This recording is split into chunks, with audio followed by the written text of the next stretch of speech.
झालं, त्याच्या आधी बाबा सिद्दीकीची हत्या झाली, त्याच्या आधी सलमान खानवर शूटआउट झालं. म्हणजे नक्की ग्रह खातं कशात विचार आहेत, जी तुमची भाषा आहे तुम्ही आमच्यावर लादायला गेलात तर मी आजच सांगतो हे कधी आम्ही सहन करणार नाही. आणि फडणवीस साहेबांनी दाखवावं की ट्रम्पनी जसं डिपोर्ट तिथून केलेलं आहे, जे कोणी या महाराष्ट्रात येऊन मराठीचा अपमान करतील, आपल्या संस्कृतीचा अपमान करतील, आमच्यावर अन्याय करण्याचा प्रयत्न करतील, जर हे सरकार गुजरातचं नसेल आणि महाराष्ट्राचं असेल तशाच बेड्या ठोकून त्यांना इथून तिथे पाठवलं पाहिजे.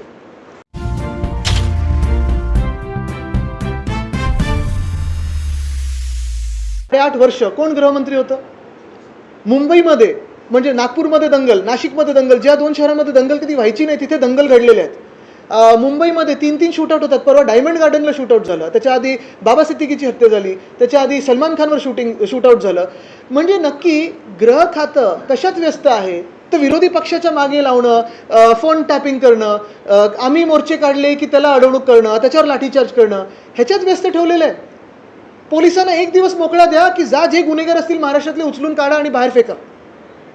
द्या ना 1 दिवस. पूर्वी आपण भेटलो होतो आणि तेव्हाच आपल्या माध्यमातून मी लोकांसमोर आणलं होतं की मुंबईत पाण्याचा प्रश्न किती बिकट आहे, किंवा किती बिकट ह्या सरकारने करून ठेवलेला आहे. अनेक ठिकाणी आपण पाहत होतो पाण्याचा दाब कमी होता, दूषित पाणी येत होतं. आणि ह्याच सोबत टँकरचा स्ट्राईक, म्हणजे महावीर जयंती असेल, हनुमान जयंती असेल, आंबेडकर जयंती असेल, या सणावारी मुंबईचे हाल झाले होते. काढला का? मुख्यमंत्र्यांनी लक्ष उशिरा दिलं का? कशाला उशिरा दिलं? का दुर्लक्ष केलं मुंबईकडे? हा एक वेगळा मोठा प्रश्न आहेच आणि कदाचित त्याचं उत्तर मुख्यमंत्री स्वतः देऊ शकतात किंवा देतील सुद्धा नाही. हे कदाचित हा प्रश्न राहीलच तसा. पण एक महत्त्वाचं आहे की ह्या आठवड्यामध्ये आपण पाहिलं असेल ठिकठिकाणी जे स्थानिक आमचे विभाग होते, प्रत्येक वॉर्ड ऑफिसवर आम्ही मोर्चा काढण्याचा प्रयत्न केला. अनेक ठिकाणी आमच्या कार्यकर्त्यांना नोटिसा देऊन पोलिसांनी आधीच उचललं, मज्जाव केलं, बंदी केली. आणि हे सगळं होत असताना आपण पाहिलं असेल पूर्ण महाराष्ट्रामध्ये असेल आणि मुंबईमध्ये देखील असेल, एका बाजूला गुन्हेगारी वाढत चालली होती. पण ह्या सरकारने पोलिसांचं पूर्णपणे लक्ष हे शिवसेना उद्धव बाळासाहेब ठाकरे पक्षाच्या कार्यकर्त्यांवर, ज्यांनी जनतेच्या हितासाठी जनतेचे प्रश्न घेऊन, पाण्याचे प्रश्न घेऊन वॉर्ड ऑफिसवर जाब विचारायला मोर्चा काढला होता. असो, अनेक ठिकाणी हा मोर्चा काढला गेला. स्थानिक नागरिकांनी देखील याच्यात मोठा सहभाग घेतला होता. या पुढच्या आठवड्यात देखील जिथे जिथे अजून व्हायचे मोर्चे तिथे आम्ही काढणारच आणि ज्यांना जाब विचारायचा तो आम्ही विचारणारच. कारण ह्याआधी कधीही अशी परिस्थिती एप्रिलमध्ये उद्भवली नव्हती, मार्चमध्ये उद्भवली नव्हती. आणि झालं असं की ह्या सगळ्या गोंधळामुळे स्लम सोसायटीजना वाटायला लागले की हायराईज बिल्डिंग आमचं पाणी घेतात, हायराईजनं वाटतं चाळ सोसायटी आमचं पाणी घेतात. आणि सामाजिक वाद जो कधी मुंबईच्या रहिवाशांमध्ये नव्हता हा वाढायला लागलेला. पण हे सगळं होत असताना एक आपण लक्षात घ्या, अजून एप्रिल पूर्ण झालेलं नाही आहे आणि तापमान जे आहे ते 40 पार झालेलं आहे. म्हणजे 400 पार सरकार नाही गेलं, पण 42 असेल, 43 असेल हे तापमान व्हायला लागलेलं आहे. काल परवाकडे नाशिकहून येताना देखील भिवंडी असेल, वाशिंद असेल, 43 डिग्री 44 डिग्रीज हे कधी महाराष्ट्राने पाहिलं नव्हतं. पुणे असेल, ठाणे असेल, नागपूर असेल, उष्णता वाढायला लागलेली आहे. एका बाजूला मध्यंतरी अवकाळी पाऊस होऊन गेला. वातावरणीय बदल काय आहे हे आपण डोळ्या देखत पाहत आहोत, आपण अनुभवत आहोत. तरी देखील काल स्टेट वाईल्ड लाईफ बोर्ड याच्या बैठकीत मुख्यमंत्री महोदयांनी अनेक असे प्रस्ताव मंजूर केलेले आहेत, मान्य केलेले आहेत, ज्याच्यात लाखो झाडांची कत्तल आपल्या महाराष्ट्रात होणार आहे. कदाचित पर्यावरणाचा विषय घेतल्यानंतर आपल्या काही लोकांना कंटाळा येईल, काही चॅनल्स बंद करतील, काही चॅनल्स दाखवतील. पण मी एवढ्यासाठी तुम्हाला सांगतोय कारण इतर वेळी ज्या आपण गोष्टी दाखवत असतो, मग कधी शेतात अवकाळी पाऊस असेल, गारपीट असेल, कधी शहरांमध्ये होणारी उष्णता असेल, हीट स्ट्रोकनी लोक जाणारी असतील किंवा अजून काही दुष्परिणाम होणारे असतील, हे सगळे एकाच कारणामुळे होतं, ते म्हणजे क्लायमेट चेंज, वातावरणीय बदल, पर्यावरण. आणि कालचं स्टेट वाईल्ड लाईफ बोर्डच्या बैठकीत अनेक असे प्रस्ताव आणले ज्याच्यात फटाफट झाडांची ही कत्तल आता होणार आहे. खरं तर गेल्या 2-2.5 वर्षामध्ये एशनशी सरकारनी किंवा त्यांच्या जे काही घटनाबाह्य सरकार होतं, त्यांचा गट जो होता, त्यांनी मुंबई असेल, पुणे असेल, ठाणे असेल, अनेक ठिकाणी कितीतरी झाडांची कत्तल केली आहे. ह्याचं आता कुठेही मोजमाप लागणार नाही. पण तरी देखील कालच्या बैठकीमधले जर 2-4 तुम्हाला गोष्टी सांगायच्या असतील तर गारगाईचा प्रस्ताव, 5 लाख झाडांची कत्तल. का? तर धरण बांधायचे मुंबईला 450 MLD पाणी आणायचं म्हणून. म्हणजे तुम्ही गंमत बघा, ज्या कारणामुळे तिथे पाऊस पडतो तेच कारण नष्ट करून टाकायचं. जंगल आहे, पर्यावरण आहे, वातावरणीय बदल आपण पाहतोय, तेच नष्ट करून टाकायचं. मुंबईची मॉन्सून डिपेंडन्सी वाढवायची आणि 5 लाख झाडांची कत्तल करून धरण बांधायचं. कशासाठी? 450 MLD पाणी आणायला. मान्य 450 MLD गरज आहे, पण जो आम्ही डिसॅलिनेशनचा प्लांट आणणार होतो, ते डिसॅलिनेशनच्या प्लांटमध्ये एक झाड न कापता 2 वर्षामध्ये डिसॅलिनेशनच्या प्लांटने आपल्याला 450 MLD पाणी हे मुंबईला दिलं असतं पिण्यासाठी, आणि त्याही पुढे जाऊन काही थोडा अजून खर्च झाला असता तरी देखील 600 MLD पर्यंत आपण 3 वर्षात जाऊ शकलो असतो. पण गारगाई धरण होणार कधी, सुरुवात कधी, होणार कधी, म्हणजे पुढची 10 वर्ष. त्याच्यात हे तर एक बाजूलाच, पण सुप्रमा म्हणजे सुधारित प्रशासकीय मान्यता हे मिळवण्यासाठी जे कॉन्ट्रॅक्टर एस्केलेशन करतात, आधी पण असा घोटाळा झाला आहे, नंतर पण आता कदाचित होऊ शकतो. पैशांचा खेळ, ह्याच्यासाठी पर्यावरणाशी खेळत आहेत, तुमच्या आमच्या भवितव्याशी खेळतात, भविष्याशी खेळत आहेत. तसंच गडचिरोलीमध्ये मायनिंगचा प्रस्ताव आणलेला आहे. इथे जसं गारगाईमध्ये, पालघर आणि ठाणे जिल्ह्यामध्ये 5 लाख झाडांची कत्तल होणार आहे, गडचिरोलीमध्ये 1.5 लाख झाडांची कत्तल एका मायनिंग प्रोजेक्टसाठी होणार आहे. त्याच आसपास, चंद्रपूर गडचिरोलीच्या आसपास मर्की मंगली मायनिंग प्रोजेक्ट, जो मायनिंग ब्लॉक आहे, मी पर्यावरण मंत्री असताना हा रद्द करून ठेवला होता, ह्याला बाजूला ठेवलं होतं. मर्की मंगली 2 असेल, हा मर्की मंगली 1 असेल. उद्धव साहेबांनी देखील सांगितलं होतं की एक सुद्धा जंगल कापता येणार नाही. पण आता झालं असं की कालच्या बैठकीत हे देखील मान्य करून टाकलं घाईघाईत.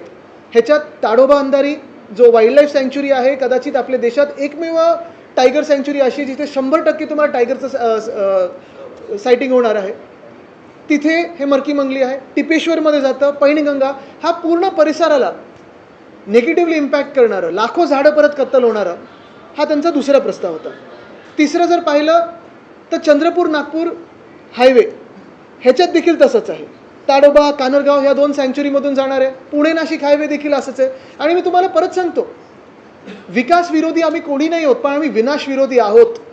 कारण ह्याच्यातून आपल्या महाराष्ट्राचा विनाश होतोय. आणि तुम्हाला एक सांगतो, कदाचित भाजपने असं ठरवून टाकावं आता की महाराष्ट्राचं वाळवंट करून टाकू आम्ही, म्हणजे झाडांसाठी कोणी लढणारे राहणारच नाहीत, आणि भविष्यात बाकी काय कोणाला जगायला मिळणारच नाही. कारण कॉन्ट्रॅक्टर्स मजा करून, बाकी जसं ह्या भाजपच्या नेत्यांची मुलं दुबई असेल, UK असेल, US असेल, इथे जाऊन स्ट्राईक झालेली आहेत, तसे हे पळापळ करतील आणि बाहेर जातील. भोगणार आहोत ह्याचे दुष्परिणाम, ते तुम्ही आम्ही इकडची स्थानिक जनता भोगणार आहोत. अजून 2 विषय तसेच आहेत. म्हणजे मागच्या आठवड्यात आपल्याला धक्का बसणारी गोष्ट म्हणजे जो कोस्टल रोडचं एक्सटेन्शन होतं नॉर्थ बाउंड, 60,000 झाडांची कत्तल त्या परिसरात, वसई विरारच्या आसपास. आणि सगळ्यात मोठी बातमी म्हणजे ही, तर चला एक वेळ भाजप सांगू शकेल, एक वेळ फडणवीस साहेब सांगू शकतील, एक वेळ सरकार सांगू शकेल की हे विकास आहे, विकास आहे, पण हा कुठचा विकास आहे हे देखील आम्हाला सांगावं. ठाण्यात एका बिल्डरसाठी, कुठच्या प्रकारच्या विकासासाठी, या ठाण्याच्या बिल्डरच्या झाडं कापण्याची परवानगी दाखवण्यासाठी झाडांची वयच कमी दाखवलीत. म्हणजे 100 वर्षापूर्वीची झाडं दाखवतात, 10 वर्षापूर्वी लावलेली, 15 वर्षापूर्वी लावलेली. ह्या पर्यावरण खात्यात देखील हे कोण घोळ करत आहे? मंत्री महोदयांना कोण फसवत आहे का? ही जी संस्था आहे त्याच्यावर काही चुकीच्या परवानग्या येत आहेत का? ह्याच्यावर क्रिमिनल केस होणार आहे का ह्या बिल्डरवर? हा कुठच्या प्रकारचा विकास आहे? ह्याचं देखील उत्तर आम्हाला द्यायला पाहिजे. कारण आम्ही जसं आज ही इथे पत्रकार परिषद केली, कदाचित केंद्रीय जे पर्यावरण मंत्री तिथे जाऊन देखील दिल्लीमध्ये त्यांना भेटायची गरज असेल तर त्यांना भेटू आम्ही. पण हा सगळा जो भ्रष्टाचार चाललेला आहे आणि महाराष्ट्राचा विनाश करतायत हे सरकार, राष्ट्रपती पण जाऊ आम्ही, पण महाराष्ट्राचा विनाश आम्ही होऊ देणार नाही. आता तुम्हाला ठरवायचं, जे सरकार आपण डोक्यावर बसवलेलं आहे ते विकासाच्या हिताचं आहे की विनाशाच्या हिताचं आहे, हे तुम्ही ठरवायचं. एक मिनिट, त्याच्यावर येतो ना मी.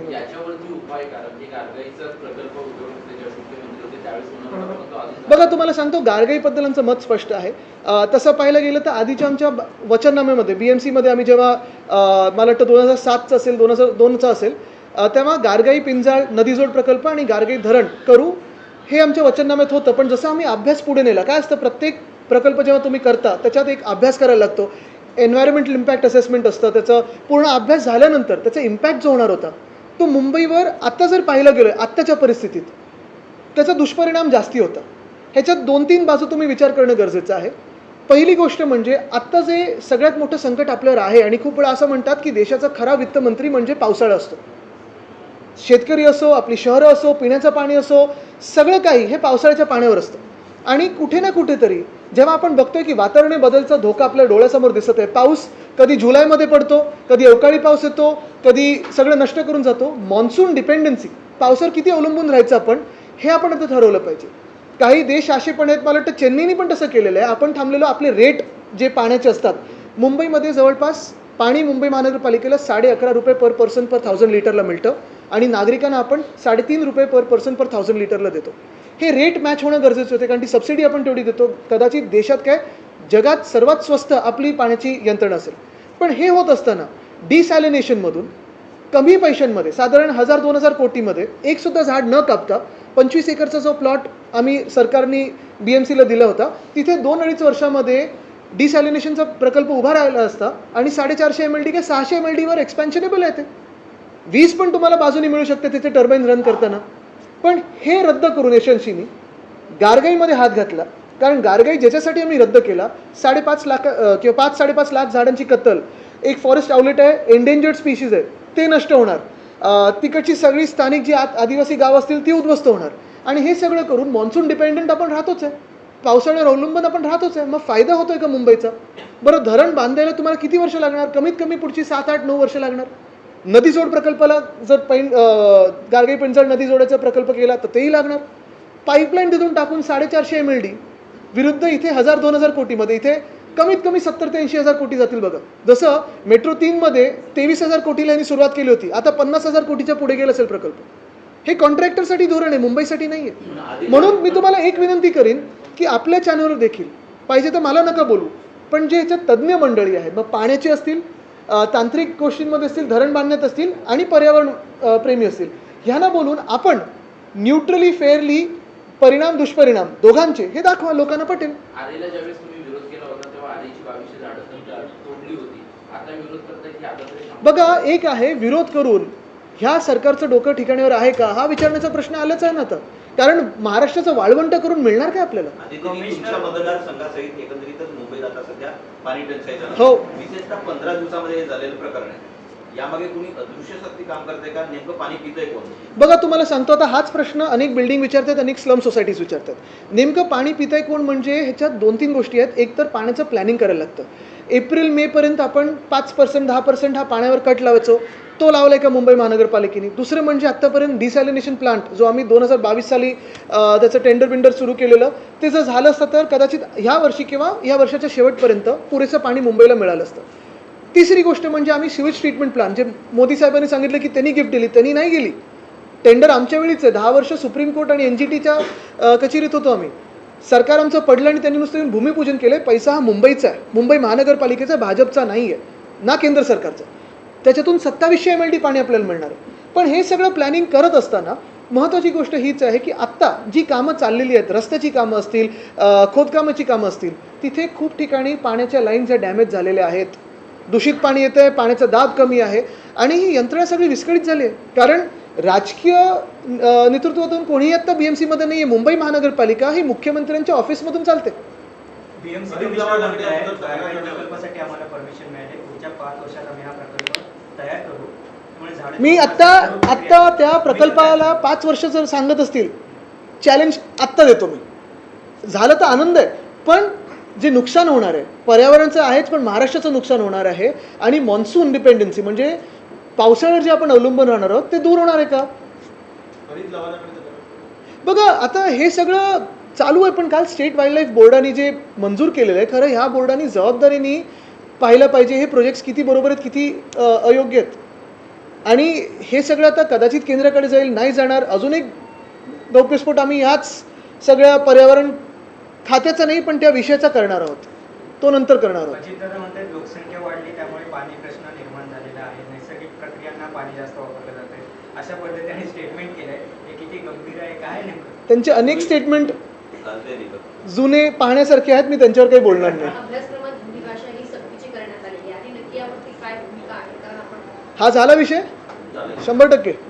पण एक बघा, तुम्ही मुंबईत फिरताना देखील तुम्हाला जाणवेल की उष्णता जी वाढलेली आहे ती या झाडांच्या कत्तलमुळे झालेली. चेंबूरमध्ये त्या दिशेला जाताना प्रियदर्शनीचं जे सर्कल आहे, गंमत अशी आहे, एशनशी गटाने तिकडच्या स्थानिक आमदारांनी असेल काय डोकं लावलं मला माहीत नाही, चांगली 11 की 12 पाम ट्रीज होते, सुंदर पाम ट्रीज होते. ते असे अर्धवट कापलेत आणि त्या पामट्रीच्या त्या बाकांना कापल्यानंतर रंगरंगोटी केली आहे ब्युटिफिकेशनच्या नावाखाली. ही अशी अक्कल एशनशीनी वापरलेली. अभ्यासक्रमात हिंदी भाषेची सक्ती करण्यात आलेली आहे, याला विरोध आहे की काय? बघा, मी तुम्हाला सांगतो, ह्याच्यात थोडं सविस्तर उत्तर देणं गरजेचं आहे. कारण नुसतं राजकारणाच्या दृष्टिकोनातून पाहायचं का, तर हा एक विषय होतो. सक्ती नाही हा एक वेगळा विषय होतो. राजकारण जर पाहायचं असेल तर योगायोग बघा. परवाकडे ज्या भेटीगाठी झाल्या, एकामेकांना आधार देण्यासाठी असेल, एकामेकांना आयडिया देण्यासाठी असेल, एकामेकांना पुनर्जन्म देण्यासाठी असेल, पाठिंबा विरोध हे सगळं जे काही चालतं ह्याच्यातून एकच दिसतं, कदाचित असा डाव असू शकतो. बिहारची निवडणूक येत आहे, भाजपला तिथे गरज आहे. मुंबई महानगरपालिकेची लागेल, तुम्ही हिंदीचा विषय घ्या, आम्ही मराठीचा विषय घेतो. दोघांचा फायदा, लोक मरतील ह्याच्यात, बाकी काय, आपलं तर नीट चालून जाईल असा ह्यांचा विचार असू शकतो. कारण ह्या भेटीनंतरच योगायोगाने त्यांच्याच गटाच्या जे काही मंत्री आहेत त्यांनी हे परिपत्रक काढलेलं आहे. दुसरी गोष्ट, ह्याच्यात जर थोडा सेन्सिबली विचार केला तर असं आहे की आमचं मत स्पष्ट आहे. मराठी हे सगळ्यांना महाराष्ट्रात आलंच पाहिजे, मराठी ही सक्तीची असायलाच पाहिजे. दुसरी भाषा जी महत्त्वाची आहे, जी जागतिक पातळीवर, आणि ती आपण पाहिलं असेल अनेक जागतिक मॉडेल, जसं सिंगापूर मॉडेल घेतलं, त्यांची प्रगती का झाली तर त्यांच्या स्वतःच्या मातृभाषेसोबत त्यांनी इंग्लिश देखील शिकवायला सुरू केलं. आणि आज जगाचं आर्बिट्रेशन सेंटर असेल, फायनान्शियल सेंटर असेल, एक महत्त्वाचं सेंटर जागतिक स्तरावर सिंगापूर झालं. तसेच आपली मुंबई, आपला महाराष्ट्र तेवढाच महत्त्वाचा ह्या देशासाठी आहे. तिसरी भाषा असेल, मग ती हिंदी असेल, दुसरी कुठचीही आपल्या देशातली भाषा असेल, फ्रेंच असेल, स्पॅनिश असेल, वेगळ्या वेगळ्या देशांमधली, ही शिकणे गरजेचं आहे का? वैयक्तिक मत तुम्ही मला विचाराल तर जेवढ्याही भाषा तुम्हाला येतील तेवढं चांगलं असतं. कारण देशात असेल, जगात असेल, तुम्ही कुठेही बघा, व्यवहार करण्यात असेल, प्रगती ज्यांची होते त्यांना अनेक भाषा येतात. आपल्याकडे पण तुम्ही सगळ्यात कठीण जर परीक्षा पाहाल तर ती UPSCची असते. IAS IPS अधिकारी जे त्याच्यातून येतात, कुठच्याही IAS IPSचे बघा तुम्ही, मातृभाषा येते, इंग्लिश येते, हिंदी येते, आणि स्थानिक ज्या राज्यात ते कॅडर मिळतं त्यांना ती पण ते शुद्धपणे बोलतात. आता ह्याच्यात एक दोन गोष्टी ज्या विचार करण्यासाठी आहेत ना, मी कुठच्याही भाषेचा विरोध किंवा समर्थन, सक्तीचा विरोध किंवा समर्थन ह्याच्यात करत नाही. मी विषय आपल्यासमोर मांडतो कारण ह्याच्यात अभ्यासपूर्वक आपल्याला मत सगळ्यांनी मांडणं गरजेचं आहे, विचार करणं गरजेचं आहे.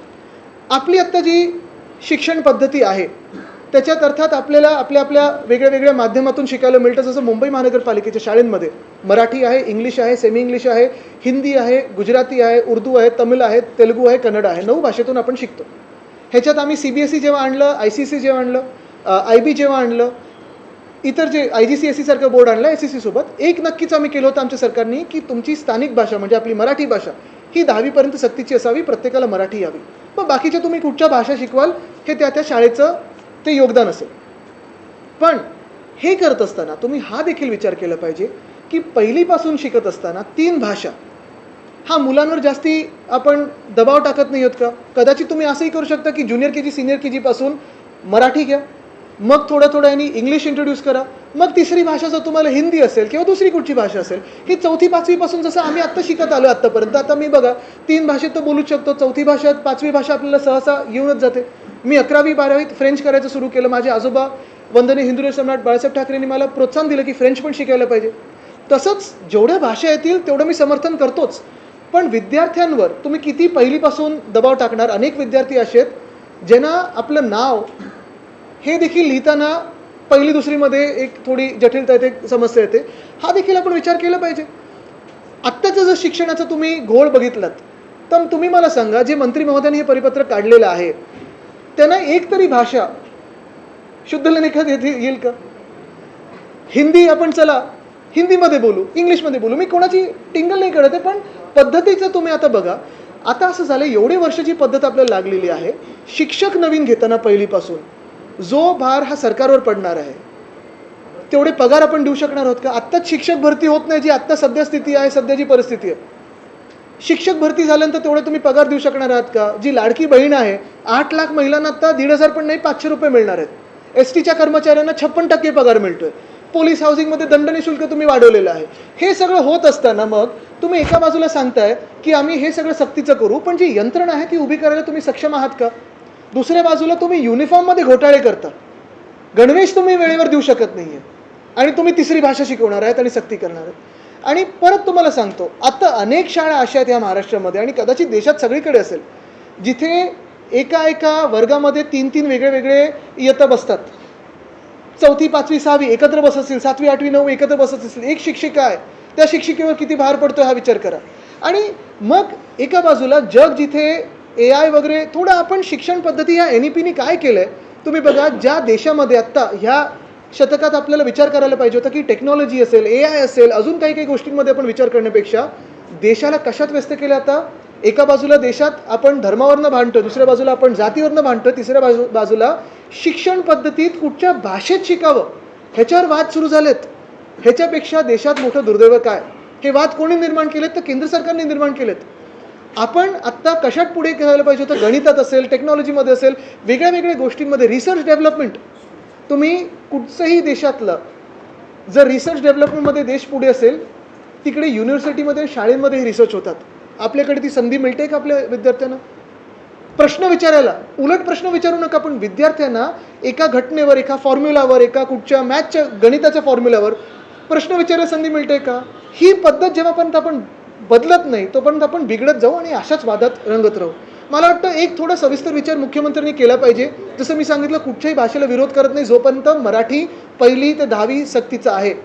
पण जेव्हा आपण नवीन भाषा शिकतो, एखादं माध्यम आपलं मातृभाषेतलं असलं तरी नवीन भाषा शिकताना, जगाशी कम्पीट करताना आपण कुठच्या इयत्तेत ते इंट्रोड्यूस केलं पाहिजे. आणि जी आपली शिक्षण पद्धती आत्ता आहे त्याच्यात ते सुटेबल आहे का आणि ती कशी सुधारू शकतो, इथपासून सुरुवात झाली पाहिजे. नाशिकच्या शिबिरामध्ये AIचा वापर करून बाळासाहेबांचा आवाजामध्ये एक व्हिडिओ प्रस्तुत करण्यात आला आणि त्याच नंतर संपूर्ण राजकीय वर्तुळामध्ये अशा चर्चा उमटू लागलेल्या आहेत की हा AIचा वापर चुकीच्या पद्धतीने केला जातोय. पाहायला गेलं तर जे सत्ताधारी आहेत त्यांच्या माध्यमातून असं सांगण्यात येत आहे की त्या माध्यमातून बाळासाहेबांचे विचार मांडले नाहीत तर ते उद्धव ठाकरेंचे विचार त्या AIच्या भाषणातून. हे आम्हाला चोर सांगणार,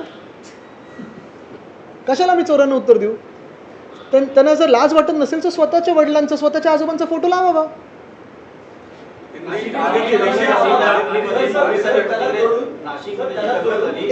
नाशिकमध्ये जी दंगल झाली, दगडफेक पोलिसांवरती करण्यात आली, त्यामध्ये महाविकास आघाडीचे स्थानिक नेते असल्याचे सांगितलं आहे. आपल्या पक्षातून बघा, निलोफर शेख, ऐका, मी तुम्हाला सांगतो. पहिली गोष्ट म्हणजे आत्ता हेच सांगतोय मी की गेल्या 11 वर्षामध्ये किंवा महाराष्ट्राच्या 10 वर्षामध्ये 2.5 वर्ष आमच्याकडे सरकार होतं. तेव्हा गृहमंत्री एक व्यक्ती नव्हती, बाकीचे 8.5 वर्ष कोण गृहमंत्री होतं. मुंबईमध्ये म्हणजे नागपूरमध्ये दंगल, नाशिकमध्ये दंगल, ज्या 2 शहरांमध्ये दंगल कधी व्हायची नाही तिथे दंगल घडलेले आहेत. मुंबईमध्ये 3 शूटआउट होतात. परवा डायमंड गार्डनला शूटआउट झालं, त्याच्या आधी बाबा सिद्दीकीची हत्या झाली, त्याच्या आधी सलमान खानवर शूटआउट झालं. म्हणजे नक्की गृह खातं कशात व्यस्त आहे तर विरोधी पक्षाच्या मागे लावणं, फोन टॅपिंग करणं, आम्ही मोर्चे काढले की त्याला अडवणूक करणं, त्याच्यावर लाठीचार्ज करणं, ह्याच्यात व्यस्त ठेवलेलं आहे. पोलिसांना 1 दिवस मोकळा द्या की जा, जे गुन्हेगार असतील महाराष्ट्रातले उचलून काढा आणि बाहेर फेका. द्या ना 1 दिवस त्यांना मोकळा करून. पण तसं न करता स्वतःच्या राजकीय हितासाठी हे पोलीस यंत्रणा वापरत आहेत.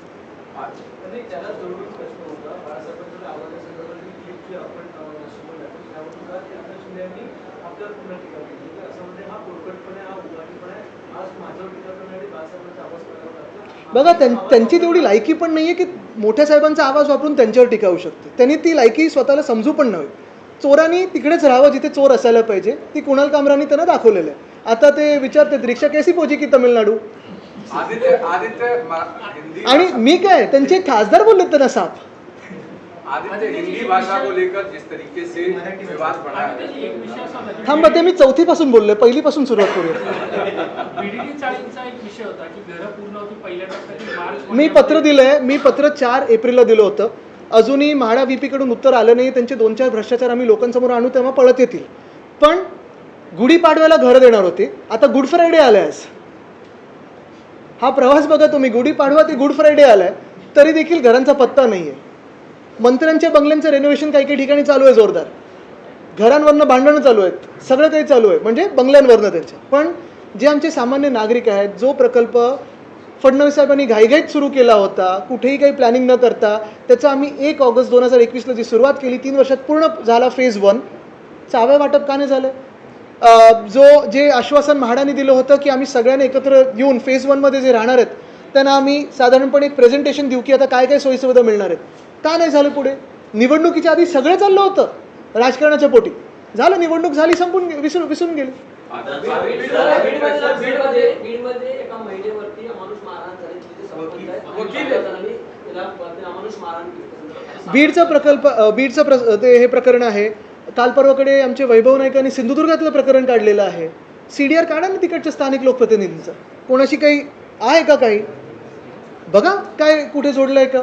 आणि मग मला वाटतं कुठे ना तर कुठे हे जे काही दिसतंय चित्र, कदाचित ह्यांच्या तिघांच्या बिगडीमध्ये महाराष्ट्राचे हाल असे व्हायला लागलेले आहेत की मुख्यमंत्री निर्णय नाही घेऊ शकत, कारवाई नाही करू शकत. मग मणिपूरसारखं महाराष्ट्र ज्या मार्गावर चाललेलं आहे, कोण गुंतवणूकदार येणार आहे, कोण इथे उद्योग आणणार आहे, कोण नोकरी देणार आहे. आदित्यजी, निलंबित अधिकारी रणजित कासलेने स्टेटमेंट केलंय की ईव्हीएमची सुरक्षेच्या वेळी बाजूला राहा आणि यासाठी मला अशा पद्धतीने स्टेटमेंट केलं. पण जे निवडणूक आयोग आणि जी भाजपा ज्या निवडणूक आयोगाच्या आशीर्वादावर जिंकते त्या याच्यावर बोलणार आहेत का. जे राष्ट्राध्यक्ष डोनाल्ड ट्रम्प साहेब, मोदी साहेबांचे मित्र आहेत, त्यांच्याच तुलसी गबार्ड जे इंटेलिजन्स चीफ आहेत, त्यांनी सांगितलंय की ईव्हीएम हॅक होऊ शकतात. त्यांचे मित्र इलॉन मस्कने सांगितलं ईव्हीएम हॅक होऊ शकतात. बेसिक प्रश्न हाच आहे ना की मी बटन दाबल्यानंतर मला कळलं पाहिजे की कुठे जातो. आदित्य, बताइए कि भाषा को लेकर जो विवाद पैदा हुआ है उसे कैसे देखते हैं, शिवसेना यूबीटी उसे कैसे देखते हैं? भाषा को विवाद ये दो स्तर पे मैं देखता हूँ. पहले तो एक राजनीतिक स्तर पे देखता हूँ. जिन दो लोगों की मीटिंग हुई, दोनों को ज़रूरत है, शायद भाजपा को भी ज़रूरत है कहीं ना कहीं पुनर्जन्म की, राजकीय पुनर्जन्म की. तो कोई 21 भाषा का विषय ले, मुंबई के BMC में चला दे, कोई हिंदी का विषय ले, कोई मराठी का विषय BMC में चलाए, कोई हिंदी का विषय बिहार में चलाए, अपनी अपनी रोटी सेके जब तक हम लड़ते रहे. मैं देखता हूँ कि मैं इसमें राजनीति नहीं लाना चाहता. मैं सिर्फ 2-3 बेसिक सवाल करना चाहता हूँ. पहले तो ना किसी को समर्थन है ना किसी को विरोध है. यही बात रहती है कि ऐसे विषयों में विचार विमर्श बहुत गंभीरता से होना चाहिए. हम हमारी मातृभाषा में हर एक राज्य में अब तक सीखते आए हैं और BMC जैसे जो संस्था है, जो BMC म्यूनसिपल कॉरपोरेशन, वहाँ के स्कूलों में लगभग 3.25 लाख विद्यार्थी मराठी में सीखते हैं, हिंदी में सीखते हैं, सेमी इंग्लिश में सीखते हैं, इंग्लिश में सीखते हैं, गुजराती में सीखते हैं, उर्दू, तमिल, तेलुगु, कन्नड़ा में सीखते हैं. और ये सारी भाषाएं अपने अपने माध्यम में होती है, अपने अपने मातृभाषा में होती है और अभी तक ये प्रथा चलती आई है. ये भी ज़रूरी है कि जैसे मातृभाषा और उस भूमि की, उस राज्य की भाषा सीखना ज़रूरी है, उसकी सख्ती ज़रूरी है, वैसे ही अंग्रेज़ी भी सीखना ज़रूरी है. क्योंकि जागतिक स्तर पे अगर आप देखें तो व्यवहार के लिए हो, व्यवसाय के लिए हो, राजनीति के लिए हो, बातें समझने के लिए हो, मुझे लगता है कि इंग्लिश भी उतनी ज़रूरी है. और सिंगापुर जैसे राज्यों ने, सिंगापुर जैसे देशों ने भी इंग्लिश अपनी मातृभाषा के साथ सख्ती की थी. अगर आज सिंगापुर का स्तर देखें तो उस डेवलप्ड कंट्रीज़ में है जो दुनिया में 1-2 होगी जहां फाइनेंशियल आर्बिट्रेशंस हो या इंटरनेशनल कोई MOUs हो तो उसे सबसे इम्पोर्टेंट माना जाता है, सबसे महत्वपूर्ण माना जाता है. रही बात हमारे शिक्षण व्यवस्था की, पहली बात तो हमने ये सोचना चाहिए कि आज जो सख्ती करने जा रहे हैं मंत्री महोदय हिंदी की या तीसरी भाषा की इयत्ता पहली से, तो क्या पहली कक्षा में वो विद्यार्थी इतना लोड ले पाएंगे, इतना बोझ ले पाएंगे कि आप जस्ट अ ब क या ABC या क ख ग के बाद तीसरी भाषा सिखाने जा रहे हो. जो विद्यार्थी अभी अभी स्कूल में जाने लगा है, क्या उस पर इतना बोझ डालोगे आप कि 3-3 भाषा उसे सख्त हो सकती है, उसे सख्ती हो सकती है. तो मराठी में पहले से हो, ये तो हमारी मांग रही है और वो है, तो उसमें कोई वाद की बात नहीं है, विवाद की बात नहीं. लेकिन मेरा ये मानना है कि अगर दूसरी या तीसरी भाषा सिखानी हो तो मंत्री महोदय ने थोड़ा ये विचार भी करना चाहिए कि शायद 4th या 5वीं कक्षा से हो तो बेहतर होगा, ताकि विद्यार्थियों पे बोझ ना हो. ये रही विद्यार्थियों की बात. रही अभी व्यवस्था की बात, तो महाराष्ट्र में बहुत सारी स्कूलें ऐसी भी हैं जहां जिस पाठशालाओं में आप देखते हो कि बहुत सारी कक्षा एक क्लासरूम में बैठ के एक शिक्षिका पढ़ा रही है, एक शिक्षक पढ़ा रहे. अभी भी शिक्षक भर्ती का विषय है, अभी भी उन शिक्षकों को पूरा अपनी सैलरी दी नहीं जा रही, जो भी बेनिफिट्स है वो दिए नहीं जा रहे. तो कैसा लोड आप उन शिक्षकों पे डालोगे. तीसरी बात यह रही कि अगर आपको ये सोचना है कि हम जिस यंत्रणा के बारे में बात करें, जिस व्यवस्था के बारे में बात करें, अभी भी काफ़ी सारे ऐसे विद्यार्थी हैं जिन्हें अपना यूनिफॉर्म समय पे नहीं मिला है, मिड डे मील समय पे नहीं मिलता है, बहुत सारे स्कूलों में लाइट नहीं है, पंखे नहीं है. तो फिर इस हालात में क्या आप और एक नए विषय को लाके बोझ डालना चाहोगे? और पांचवी बात और सबसे इम्पॉर्टेंट बात यही रहेगी कि जिस देश में हमने ये सोचना चाहिए कि अभी अपना अगला स्टेप क्या है, क्या हम टेक्नोलॉजी के बारे में बात करें, एआई के बारे में बात करें, रिसर्च डेवलपमेंट के बारे में बात करें, वहाँ केंद्र सरकार हमें लड़ा रही है, वो धर्मों में लड़ा रही है, जातियों में लड़ा रही है और अभी भाषाओं में लड़ा रही है। तो भाषा से कोई किसी का विरोध नहीं है, लेकिन मराठी पहले से हो और सख्ती की हो, अंत तक हो। दूसरी बात अंग्रेजी भी हो। तीसरी बात तीसरी भाषा अगर आनी हो या और भी भाषा आनी हो, जितनी भाषा आए उतना अच्छा है, लेकिन उसे स्पेस आउट किए जाए और हमारी व्यवस्था पे और विद्यार्थियों पे कितना बोझ आप डालोगे, कितना सहन कर सकते हैं, उसकी एक बेसिक टेस्ट लेके आप करिए। शिवसेना भवन के सामने एमएनएस का पोस्टर लगना और वहां प्रदर्शन होना, क्या यूबीटी को, अरे वो बाजू में ही रहते हैं तो वही तो करेंगे। यूबीटी के सामने टारगेट करने अच्छी बात है अगर उन्हें लगता है कि अभी हमारी सरकार है। Good morning. एक सवाल आदित्य, आज बांद्रा में कहीं अलग अलग जगहों पर कुछ पोस्टर्स लगाए गए हैं शिवसेना शिंदे ग्रुप की तरफ से, और उसमें लिखा गया है कि आपकी 25 साल तक 30 साल तक बीएमसी में थे, बांद्रा का नाला साफ नहीं हुआ, मीठी नदी नहीं साफ हुई, बांद्रा के स्टेशन के पास के कुछ फोटोग्राफ्स। 25-30 साल एशंशी भी हमारी पार्टी में थे, जिस कारण से भागे, कितनी मजा मस्ती उन्होंने की है वो देखिए। और 25 साल में जो भी हमने काम किए, इसलिए हमें मुंबईकरों ने भारी मतों से जीत दिलवाई है, बार बार जीत दिलवा रही है। और इसीलिए तो बीजेपी और एशंशी डरते हैं मुंबई महानगर पालिका के चुनाव लेने, मुंबई के ठाणे के भी, क्योंकि जिस कारण से वो भागे हम नहीं भागे। तमिलनाडु रिक्शा कैसी पहुंचती?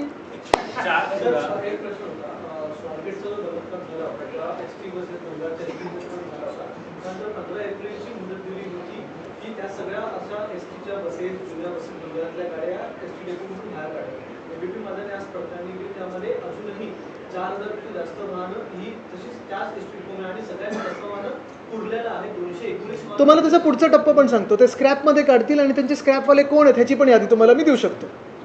आता पुन्हा एकदा तुम्हाला मूळ प्रश्नावर आणतो की चार प्रकल्प देवेंद्र फडणवीस ने स्टेट वाइड बोर्ड ने अप्रूव किए, जिसमें 4 लाख झाड़ करने वाले हैं। यही धन्यवाद। जिस विषय से हमने आज ये पत्रकार परिषद ली वो यही है। पिछले 2-3 महीनों में मुंबई में पानी की समस्या काफ़ी ख़राब होती जा रही है। पानी का प्रेशर हो या फिर दूषित पानी हो, अगर आप देखें तो अपने अपने घरों में हो, व्यवसाय की जगहों पे हो, दुकानों में हो, होटल में हो, इमारतों में हो, स्लम सोसाइटी में हो, पानी की समस्या बहुत ही ख़राब होती जा रही है। जवाब तो कोई दे नहीं रहा है, ना सरकार दे रही है, ना बीएमसी दे रही है। और जब हमने जवाब मांगने शुरू किया तभी उसी समय टैंकर भी स्ट्राइक पे गया था। और शायद ये भी हो कि टैंकर स्ट्राइक में बीजेपी ने और सीएम साहब ने 1-2 दिन मुंबई के हाल और ख़राब होने के लिए खींचने को कहा, उसमें मैं नहीं जाऊँगा। लेकिन इस पिछले हफ्ते में शिवसेना उद्धव बाळासाहेब ठाकरे पक्ष के काफ़ी सारे विभागों ने मोर्चे निकाले हैं अपने अपने वार्ड ऑफिस पे, वार्ड के दफ्तरों पे, और वहीं पे बहुत सारी संख्या में पुलिस ने अपना फोर्स इस्तेमाल किया। तो एक तरफ आप देख रहे हो पूरे महाराष्ट्र में हो, मुंबई में हो, घटनाएं क्राइम की बढ़ती जा रही है, लेकिन दूसरी तरफ जो बीजेपी का फोकस है वो यही है कि कोई जनता के लिए सवाल उठाए तो उनके पीछे हाथ धो के लगो, उनको तकलीफ दो, पुलिस उनके पीछे लगाओ। लेकिन एक तरफ पानी की समस्या है, दूसरी तरफ आप देख रहे हो मुंबई में हो या सारे महाराष्ट्र में हो, हीट वेव बढ़ते जा रही है। 40-45 ये कभी भी टेम्परेचर कभी नहीं रहे महाराष्ट्र में, वो भी दिखने लगे। और इसी वक्त अगर आप देखें तो जिस प्रकार वातावरण बदल का एक इम्पैक्ट हमें महाराष्ट्र में दिख रहा है, एनवायरनमेंट चेंज, क्लाइमेट चेंज का इम्पैक्ट दिख रहा है, उसी तरफ कल फडणवीस साहब ने बहुत सारे पेड़ों की कत्ल की के आदेश दे दिए हैं। गारगाई डैम हो, 5 लाख पेड़ कटने वाले हैं। फिर चंद्रपुर में, गढ़चिरौली में ये जो माइनिंग प्रोजेक्ट्स है, 1.5 या 2 लाख पेड़ कटने वाले हैं। मरकी मंगली माइनिंग प्रोजेक्ट हो, ताडोबा हो, ताडोबा अंधारी कॉरिडोर हो, यहाँ पे एक इम्पैक्ट होने वाला है टाइगर सेंचुरी में। चंद्रपुर नागपुर हाईवे हो, ताडोबा है, कानरगांव सेंचुरी है, यहाँ इम्पैक्ट होने वाला है। मैनग्रोव्स के लिए 60,000 पेड़ों की कत्ल होने वाली है। और थाने में भी बहुत सारा विकास हो रहा है जिस बिल्डर के लिए, तो ऐसे बिल्डर, उनका नाम तो मैं जानना चाहता हूँ सरकार से कि क्यों इतना प्यार आया है। जो पेड़ कटने वाले थे, हर एक पेड़ के पीछे एक पेनल्टी होती है, कॉम्पेंसेटरी एफॉरेस्टेशन होता है। उसी पेड़ का एज 100 साल से कम करके लगभग 5 या 10 साल दिखाया ताकि ये पेनल्टी लगे ही नहीं। ये कौन सा विकास है भाई? ये क्या समस्या है? इतना प्यार क्यों आया है इस सरकार पे? ये बताएं। एक सवाल और कि जिस तरीके से नासिक में आप लोगों का जब निर्धार सभा चल रहा था उसके एक दिन पहले वहाँ पर दरगाह हटाने को लेकर जो उत्पात हुआ, नागपुर में जिस तरीके की घटनाएं हुई उसको लेकर के इसी में फेलियर ऑफ होम डिपार्टमेंट कहूँगा, जिस होम डिपार्टमेंट को संभाल रहे फडणवीस साहब पिछले 8 सालों से।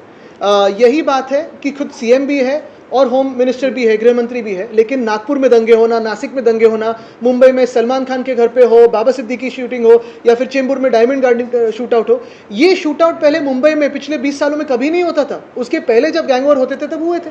तो मैं यही करूंगा और कहूंगा कि विरोधी पक्ष, विपक्ष के पीछे पुलिस को लगाने से अच्छा होगा कि फडणवीस साहब क्रिमिनल्स को खत्म करने के लिए पुलिस को 2-3 दिन दे, सब खत्म हो जाएंगे। पुलिस की उतनी ताकत है, लेकिन हाथ तो बंधे हुए। एक सवाल और गुजराती बनाम मराठी घाटकोपर में सामने आया कि एक गुजराती सोसाइटी में नॉन वेज ना खाए, एक मराठी। ऐसे अगर कहीं हो रहा होगा तो जैसे ट्रंप वहां से डिपोर्ट कर रहे लोगों को, जो भी महाराष्ट्र में आके हम पे अपनी संस्कृति लाने की कोशिश करेगा, वेज नॉन वेज की बात करेगा, मराठी लोगों का अपमान करेगा, वैसे ही फडणवीस साहब ने उनको यहाँ महाराष्ट्र से हो, मुंबई से हो, डिपोर्ट करना जरूरी है। तभी हम समझेंगे कि ये सरकार महाराष्ट्र की है, नहीं तो ये गुजरात की सरकार है। काल जो पालकडे घाटकोपरचा जो वाद आलाय, बघा मी तुम्हाला पहिलं पण सांगितलंय, मुंबईत अनेक भाषे लोक वर्षानुवर्ष राहत आले, कुठेही असा वाद व्हायचा नाही। भाजपच सत्तेत आल्यानंतर स्वतःची संस्कृती, स्वतःचे जे काही व्हेज नॉन व्हेजचे प्रेफरन्स आहेत मराठी माणसांना लादायला लागले। आमचा सण आहे, अरे आमचा पण सण आहे, आम्ही जो नवरात्रीत पण जो आमचा प्रसाद असतो त्याच्यात प्रॉन असतात, मासे असतात, मटण असतं, पण तुमचे जे काही विचार आहेत, जी तुमची भाषा आहे, तुम्ही आमच्यावर लादायला गेलात तर मी आजच सांगतो हे कधीही आम्ही सहन करणार नाही। आणि फडणवीस साहेबांनी दाखवावं की ट्रम्पनी जसं डिपोर्ट तिथून केलेलं आहे, जे कोणी या महाराष्ट्रात येऊन मराठीचा अपमान करतील, आपल्या संस्कृतीचा अपमान करतील, आमच्यावर अन्याय करण्याचा प्रयत्न करतील, जर हे सरकार गुजरातचं नसेल आणि महाराष्ट्राचं असेल, तशाच बेड्या ठोकून त्यांना इथून तिथे पाठवलं पाहिजे।